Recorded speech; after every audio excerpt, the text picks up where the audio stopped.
Assalamualaikum warahmatullahi wabarakatuh. Apa kabar semua? Semoga dalam keadaan sehat walafiat. Amin ya robbal alamin. Tetap jaga kesehatan, tetap jaga stamina, dan pastinya stay at home. Pada video pembelajaran kita kali ini, kita akan membahas KD yang pertama, yaitu posisi strategis Indonesia sebagai poros maritim dunia. Dan kali ini yang akan kita bahas yaitu lokasi Indonesia, luas Indonesia, dan batas wilayah Indonesia. Indonesia merupakan negara kepulauan dengan lokasi atau letak yang sangat strategis, baik itu dalam segi astronomis, geografis, geologis maupun geomorfologis. Secara astronomis, Indonesia berada pada 6 derajat lintang utara sampai 11 derajat lintang selatan dan 95 derajat bujur timur sampai 141 derajat bujur timur. Letak astronomis Indonesia tersebut membuat Indonesia beriklim tropis dengan kelembapan yang cukup tinggi. Indonesia juga merupakan kolam hangat tropis, di mana dengan keadaan tersebut membuat Indonesia kaya akan sumber daya kelautannya. Sedangkan letak geografis Indonesia, yaitu Indonesia terletak di antara 2 benua dan 2 samudra. Yang pertama terletak di 2 benua, yaitu benua Asia dan benua Australia, serta terletak di antara Samudra Hindia dengan Samudra Pasifik.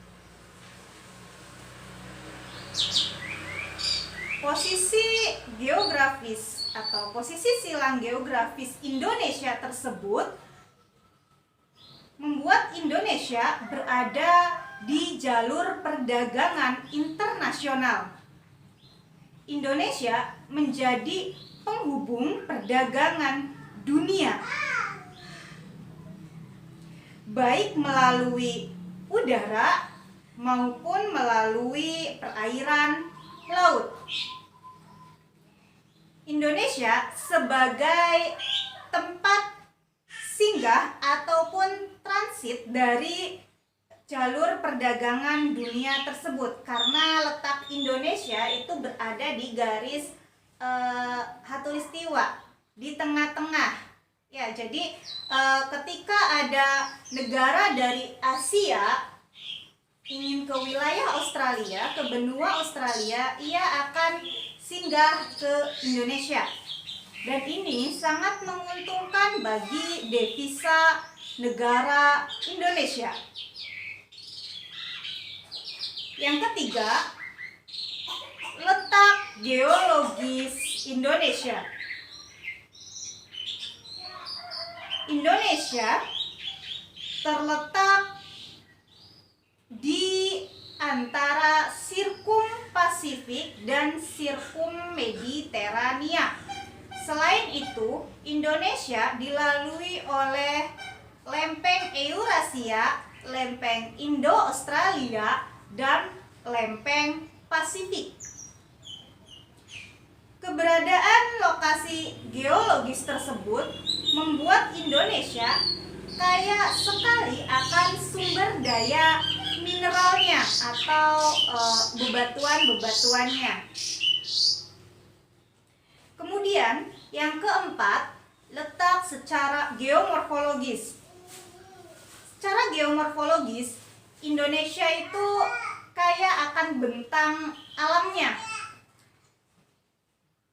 Bentang alam di Indonesia berupa pegunungan, bukit, laut, daratan, dataran rendah, dataran tinggi, danau, sungai, rawa, dan lain sebagainya. Bentang alam yang bervariasi tersebut membuat Indonesia kaya sekali akan sumber daya alamnya, baik itu dalam sektor pertanian dan perkebunan, perikanan, maupun pariwisata. Selain itu, bentang alam juga mempengaruhi pola kehidupan masyarakat, baik itu interaksi sosialnya maupun mata pencaharian masyarakat Indonesia. Contohnya di dataran tinggi, mereka akan bermata pencaharian sebagai petani, sedangkan di dataran rendah masyarakat cenderung bermata pencaharian sebagai nelayan. Selanjutnya, kita akan membahas mengenai luas Indonesia. Ya, menurut UNCLOS, tahun 1982, luas Indonesia itu seluas 5.455.675 km persegi, dengan daratan seluas 1.910.931 km persegi, dengan jumlah pulau 13.466 pulau. Sedangkan lautan Indonesia seluas 3.544.744 km persegi. Indonesia, berdasarkan data tersebut, 2/3 wilayah Indonesia adalah wilayah kelautan atau perairan. Berikut penjelasan dari Bapak Dr. Andi Arsana, dosen Universitas Gadjah Mada, yang akan menjelaskan zonasi laut berdasarkan UNCLOS tahun 1982. Simak baik-baik video beliau ya.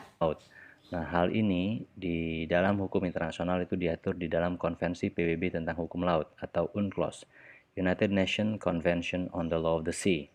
Untuk bisa menentukan sampai di mana sebuah negara bisa mengklaim atau berhak atas laut, maka dia harus menentukan pertama kali apa yang namanya baseline atau garis pangkal. Seperti yang ditunjukkan di situ. Baseline atau garis pangkal adalah pertemuan antara air ketika dia surut dengan daratan. Jadi garis yang dibentuk dari pertemuan air dengan daratan itu yang ditunjukkan di sini itu disebut dengan garis pangkal. Nah, dari garis pangkal itulah kemudian negara berhak untuk mengklaim laut ke arah luar, yaitu pertama berupa laut teritorial yang lebarnya 12 mil laut. Jadi untuk Anda yang mungkin belum paham seberapa lebar mil laut itu, kalau Anda terbiasa dengan meter misalnya, 1 mil laut itu sama dengan 1852 meter. Jadi 12 mil diukur dari garis pangkal. Nah, untuk laut teritorial ini tidak hanya air laut yang bisa diklaim, tapi juga udara di atasnya dan dasar laut di bawahnya, seperti yang ilustrasi yang bidang kuning itu. Di luar itu, negara bisa atau berhak atas apa yang namanya zona tambahan atau contiguous zone, yang lebarnya dari garis pangkal itu 24 mil laut. Nah, untuk contiguous zone ini, negara hanya berhak atas air lautnya saja. Di luar itu, negara berhak atas apa yang namanya zona ekonomi eksklusif atau ZEE yang lebarnya 200 mil laut dari garis pangkal. Untuk ZEE ini cakupannya adalah air laut dan dasar laut di bawahnya. Nah, pada ZEE ini negara berhak menggunakan sumber daya yang ada di sana. Misalnya dalam hal ini di airnya berarti ikan gitu ya. Dan segala macam sumber daya yang ada pada air itu. Di luar itu, negara juga berhak atas apa yang namanya landas kontinen atau dasar laut. Jadi ini khusus tentang dasar laut. Artinya, suatu negara berhak untuk mengklaim dasar laut atau berhak atas dasar laut lebih dari 200 mil dari garis pangkalnya. Untuk landas kontinen ini hanya dasar laut, jadi ketika bicara landas kontinen kita bicara sumber daya yang ada di dasar laut, utamanya misalnya sumber daya hidrokarbon, dalam hal ini minyak dan gas bumi. Jadi demikian gambaran singkat bagaimana sebuah negara berhak atas kawasan laut dan dengan nama yang berbeda-beda, dengan zona berbeda-beda, dan dengan hak yang berbeda-beda pula. Nah, bagaimana penjelasannya? Sudah teramat sangat jelas, bukan? Selanjutnya, batas wilayah Indonesia. Pulau terluar di wilayah Indonesia sebelah utara itu ada Pulau W. Sedangkan untuk sebelah selatan itu ada Pulau Rote. Sebelah barat itu ada Sabang dan sebelah timur itu ada Merauke. Sedangkan untuk perbatasan dengan negara lain itu sebelah utara berbatasan langsung dengan Malaysia, Singapura, Brunei, Vietnam, Filipina, dan Thailand. Sedangkan sebelah selatan berbatasan dengan Timur Leste. Sebelah barat berbatasan dengan Laut Lepas Samudra Hindia. Dan yang terakhir sebelah timur berbatasan dengan Papua Nugini. Cukup sekian penjelasan dari Ibu di video pembelajaran kita kali ini. Semoga dapat dimengerti. Terima kasih. Assalamualaikum warahmatullahi wabarakatuh.